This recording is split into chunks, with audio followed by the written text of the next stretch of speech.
Welcome to the Nonprofits. For our second segment this week, we go all the way to Utah, where the science seems to be slapping legislators in the face. AJ, what's going on down in the Beehive State? Very true, yes. So although Utah's governor, Spencer Cox, is a Republican, he has been very open about his support for transgender young people's rights. In 2023, he introduced a bill in order to get the Utah Health Department to conduct a review of medical evidence so that they could collect data regarding the effects of medical treatment for transgender kids. He hoped to get a deeper understanding of the science in order to better serve them. However, legislators that supported transgender care bans hoped to prove that this kind of medical care was harmful. But now that the review has arrived after 2 years, those that supported the ban and wanted the review are not really happy about the results. And they've decided to do what they do best: ignore them, just like they do the entire Old Testament. Easy peasy. So this story is from Mother Jones by Madison Pauly on May 24th, 2025. All right, AJ, let's just keep it going. I want you to talk a little bit about these results. And so the headlines called them inconvenient. We've said that, it's kind of slapping them in the face. What were some of those results? What did they find out? Yeah, so the authors of this study say that the consensus of the evidence supports that the treatments are effective in terms of mental health, psychosocial outcomes, and induction of body changes consistent with the affirmed gender in pediatric patients. So the evidence also supports that the treatments are safe in the terms of things like changes to bone density, cardiovascular risk factors, metabolic changes, and cancer. So it's their expert opinion that policies to prevent access to the use of gender-affirming hormone therapy for treatment of gender dysphoria in pediatric patients cannot be justified based on the quality or the quantity of the medical science findings or concerns about potential regret in the future. So they say that high quality guidelines are available to guide qualified providers in treating pediatric patients who meet the diagnostic criteria. And here, the key word is experts and qualified providers, okay? Yes, exactly. This is how 100%. It should be. We trust the advice of these people that have studied, that have worked in the fields, and this is not blind trust. Again, it's not blind authority trust. 100%. Yeah, what we trust is that the science is proven itself over and over again, based on repeated testing. And then it couldn't be more obvious. It seems to me. I mean, it was completely unambiguous against what they were saying, or actually in favor of what the governor was going for. The governor wanted support for these kind of programs. Opponents say, no, we can't do that. Let's see what the science has to say. And then the science comes back and it is totally in favor of those kids. Well, I mean, even more so, he wanted truth. So even if he wanted support or didn't want support, he funded like shit with some really good controls put in place. And like, he just wanted to like settle it. Like, and that's where I can appreciate somebody is like the dude, like, irrespective of, the team that he plays for, like, he's a decent guy. Like, fuck yeah, this dude. Like, yeah, we need more of these guys. So that's great. I'd vote for this guy. Yeah, if you're doing good things, it doesn't really matter. Like, there is a local representative in Texas that has been fighting against things like the Ten Commandments, and he's a Christian. Like, you support that kind of thing. They're doing good things. Yeah. Fuck yeah, bro. Go. Yeah. But then, of course, now they're backtracking. Right now that the science has come through, they have at least the facade or the image of, well, let's see what the science has to say. And then the science comes back, and then they're like, oh, who cares what the science says? Here's what we want to do anyway. It seems like they've just kind of whipped it out right there. I mean, it's like they're totally exposing their motivations. I don't know. AJ, what do you think about that? What do you think about, how does this affect, the perception, or at least it seems like the facade is not even a good word, because it's like they almost don't even care what the optics look like.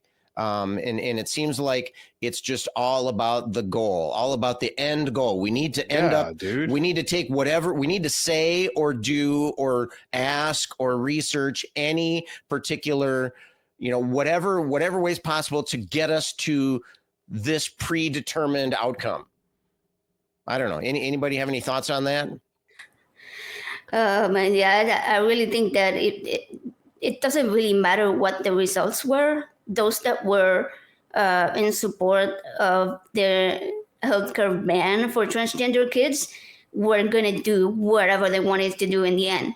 Like that was the plan the entire time, to ignore the results and be like, hey, you know what? Now we get to decide what we already knew we wanted to do. They just wasted all of that time.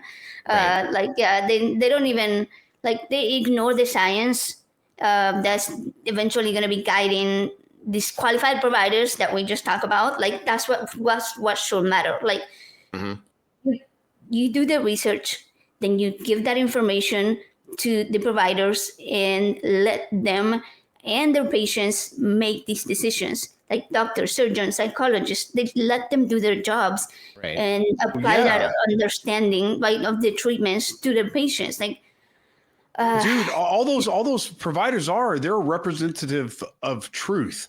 I mean, with the job that I do right now, I represent international codes that are like very strict. And when I go to these job sites and I do these inspections and we do these tests and these chemical tests and all this nerdy science shit, and I'm like, well, this obviously fucking failed. They're like, well, blah, blah, blah. I'm like, dude, look, read my fucking code Bible. This is what the code Bible says. You can't argue with this. This is what you also agreed to and signed. So even if you say the code, you agreed to do this. And this isn't the thing you agreed to. Yeah. So you just have to fucking do it. So you can cry at me all day if you want, but I'm just representing the truth at this point. So that's where the whole experts are. All they are people who have been vetted and trained to take things that are true, and in the medical sense, and in what I do as well, make sure that the things that are happening do no harm. Right. Yeah. At that point, we're just doing quality control on humanity. And I don't know what the fucking problem is, other than what AJ and Scott, what you guys are saying, is that they have a fucking ideological motivation. And I'm sure somebody's lining their fucking pockets, because let's face it, this is America. Somebody's making money on everybody. Right.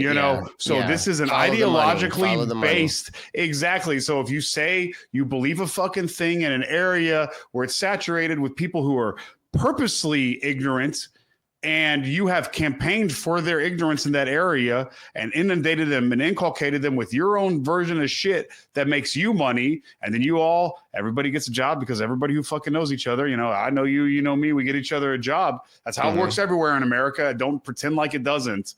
I mean, that's why Johnny Depp's fucking daughter gets that fancy ass role in that movie. I mean, come on, so when you look at what's really happening and you admit what's really fucking happening in this world, somebody is being incentivized to be a piece of fucking shit and to treat people like shit. And that's it. There's no mystery behind it. Right. Exactly. I do have some research I wanted to bring up, but before we do that, AJ, I wanted to ask you, I know that you had a little bit about the scope of the research. I mean, it wasn't just a single paper that they were looking at. Tell us a little bit about what it was that they were looking at. Yeah, I wanted to point out that what was published and the whole thing that happened throughout all of these 2 years wasn't a single study. It wasn't like a clinical trial type of result. Rather, it was called medical evidence review. Mm-hmm. And so the Drug Regimen Review Center at the University of Utah spent those 2 years compiling all that data and the results of other studies and literature regarding the effectiveness of gender-affirming care for trans youth.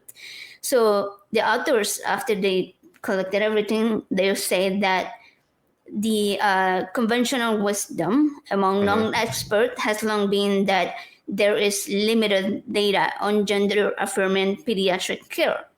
However, the results from our exhaustive literature have led us to the opposite conclusion. Yeah, go figure. Basically, the federal government recently tried to do a similar review, right? And except that they did it in like 3 months. And you can't do that. Unlike, bullshit.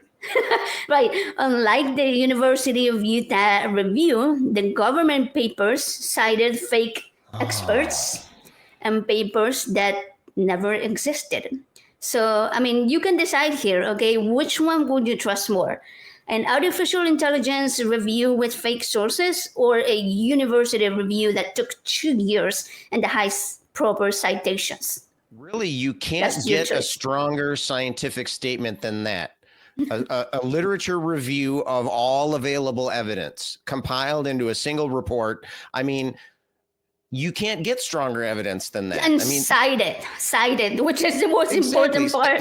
Cited with real citations, I should point out, which is, it's not just citation. We need to add we need to change the common phrase, citation needed, real citation needed. We need to add to that. Yeah, not AI citations. Speaking of citations, I do want to throw out a little bit of research here, because one of the main non-religious arguments against gender-affirming care in youth is that that this type of care can make changes to the patient's bodies, which of course is the whole point and the intention. But they say that it can be difficult or impossible to reverse, and so. But again, not surprisingly, the actual real research shows that this is just not an issue. Here is this is from a 2023 study published in the Journal of American Medical Association Surgery. It says, quote, evidence suggests that less than 1% of transgender people who undergo gender-affirming surgery report regret. That proportion is even more striking when compared to the fact that 14.4% of the broader population reports regrets after similar surgeries. For example, studies have found that between 5 and 14% of all women who receive mastectomies to reduce the risk of developing breast cancer say they regret to do so.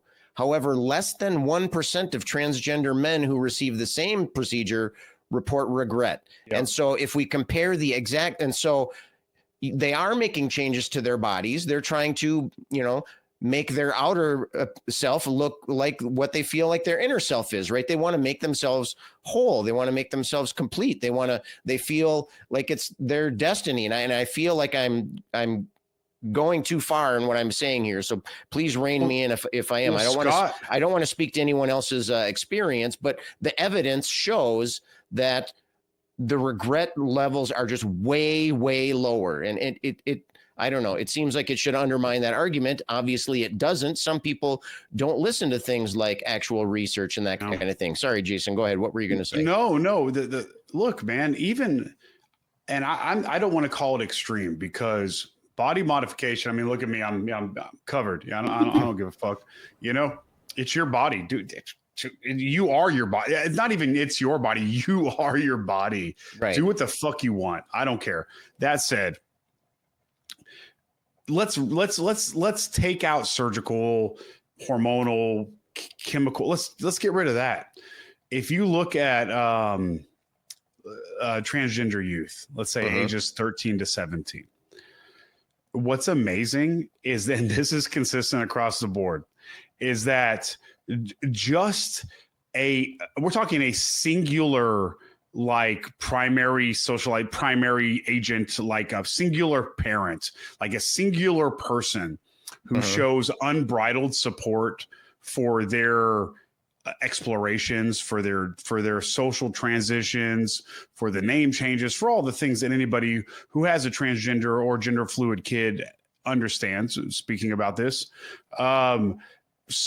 things like, again, trigger warning, things like suicidality are drastically impacted What we see is, for those who do not have a primary agent who is supporting you, again, one parent, one very close family member, like it's got to be like inner circle shit.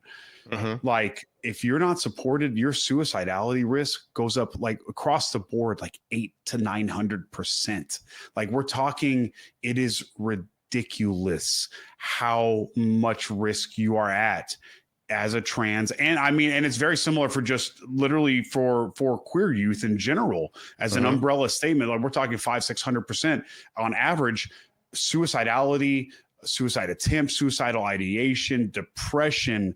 I mean, we're talking depression. If you listen to Sapolsky, is the number 2 killer in the world. So like true depression is a physiological, physical illness that just annihilates humanity. It's up there with heart disease, and what it does to you physically and physiologically and socially, what it does to your whole being is just insidious, and it gets perpetuated by fucking monsters like these people who are promoting this insidious, horrific goal that they're capitalizing on.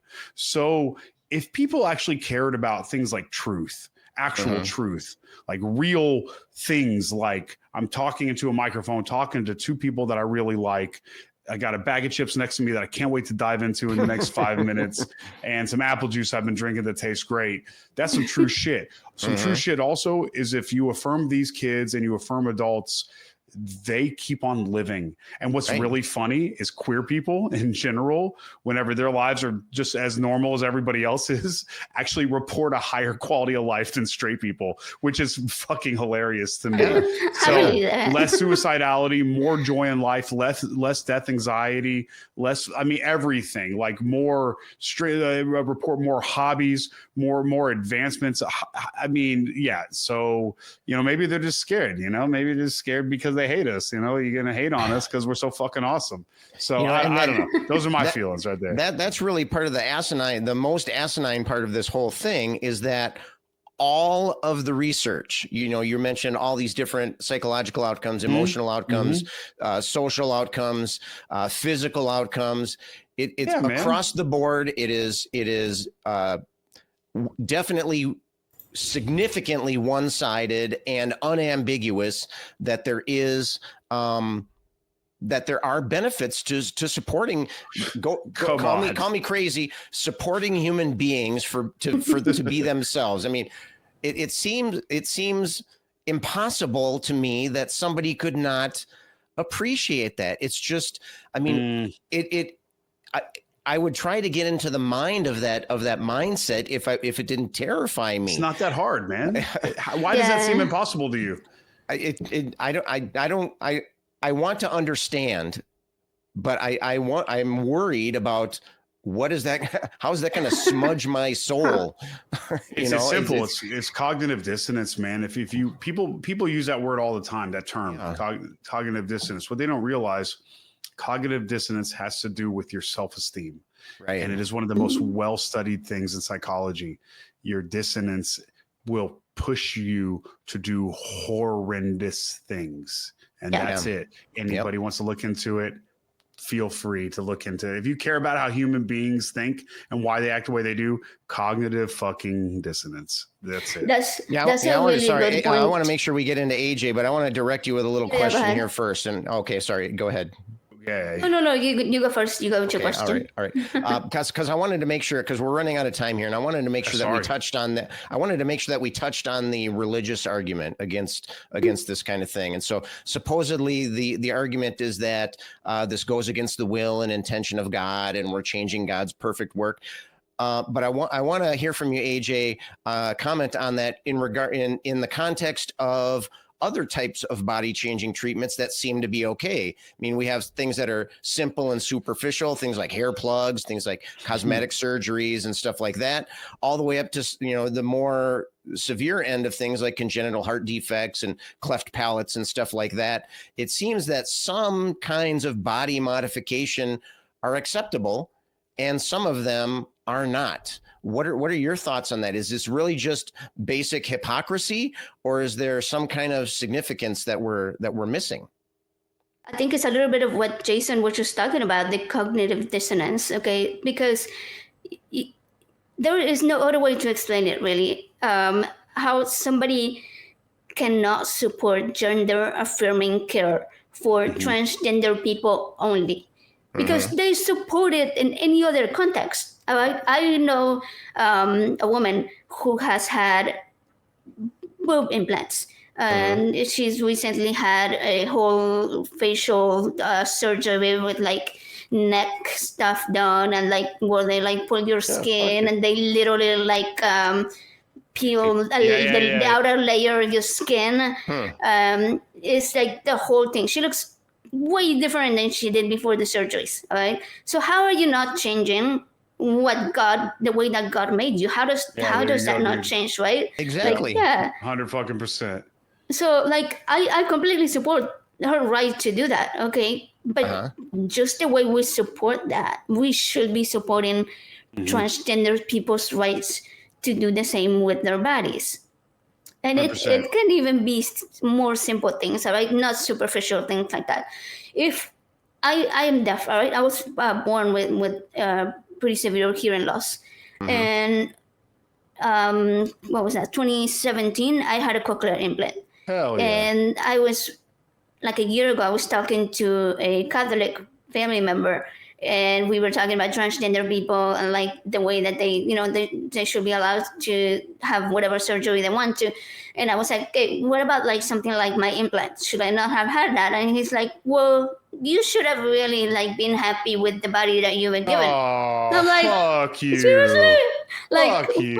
How can somebody even say that and think that it's a good shit. thing to say? Fuck you. I mean, that's exactly what Jason was talking about. That's the kind of thing that you get pushed into saying. That's the corner that you get painted into when you adopt this type of approach. You fucking have to. Yeah. Because you have to, because if you don't support one, then you cannot There you go. logically support any kind of surgery, not even life-saving surgery. Fucking insane. It's So, fucking insane. That's how people become morally bankrupt, dude. You're right. 100%. They can't support. They have to keep fucking letting it go. And it's just fucking lies and malevolence all the way down until they like sacrifice their own kids for their own fucking appearance. It's crazy. It's gross. Fuck them. I need to go out. I think I need to go for a run or something after we're done here. I need to work out some of this energy here. But excellent conversation. I really appreciate both of you sharing some very personal information too. I mean, that just really kind of adds the exclamation point to the opinions. It's this kind of thing affects real people, and it's easier, I should say, to push things off if it's not in your backyard or not in your family or not in you. But we all know people that this is affecting directly, and so it's I don't know, it's I thought people were supposed to care about each other. I thought people were supposed to help each other. I thought people were supposed to work together. I thought we were supposed to be a societal animal. And maybe my expectations are just too high. They are. It's by design, man. Bring them down. There's no ethical consumption or interaction in a capitalistic state. So. Excellent words to end on here. So thank you both again for participating. Thank all of you for listening. I really appreciate that. I hope that you get riled up about this topic, just like we did. And if you want to hear more, if you want to get up even more riled up, click on one of these links.